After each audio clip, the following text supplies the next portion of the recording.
नवादा में जिस तरह रात भर गोलियां चली हैं,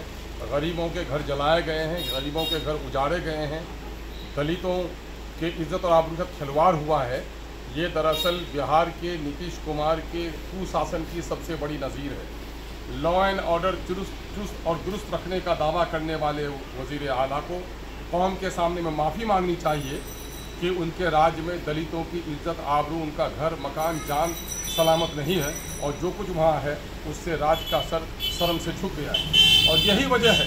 कि बढ़ते हुए क्राइम के ग्राफ की वजह से न जाने पुलिस के पदाधिकारियों पर कितना दबाव हुकूमत का, और न जाने क्यों इतने क्रिमिनल्स को छूट दिए हुए हैं कि पुलिस के अच्छे ऑफिसर अब बिहार सरकार के तहत रहने के लिए तैयार नहीं है ना। लांडे जी एक अच्छे पुलिस ऑफिसर थे, उनके लॉ एंड ऑर्डर का क्या कहना, लेकिन उन्होंने भी उकसाकर आज बिहार सरकार की मुलाजमत छोड़ दी और आईपीएस की नौकरी छोड़कर बिहार के इस कुशासन के खिलाफ लड़ाई लड़ने का इरादा किया है। इससे बढ़कर क्या सबूत हो सकता है। बिहार में दलितों का और ख़ास करके अक़लियतों के जान और माल के बारे में बड़ा सवाल खड़ा हो गया है। अभी समस्तीपुर से खबर आई है कि एक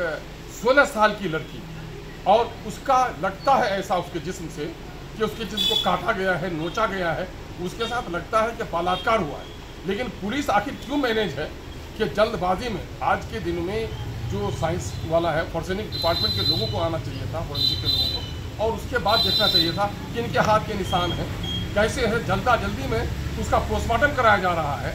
और नतीजा ये हो रहा है कि उसका लगता ऐसा है कि उसके साथ बलात्कार हुआ है, लेकिन पुलिस वाले कह रहे हैं कि डूब के मर गए। अभी जब पोस्टमार्टम की रिपोर्ट भी नहीं आई है तो लगता है एक शक की सुई वहाँ भी जाती है कि उस लड़की के साथ कहीं ना कहीं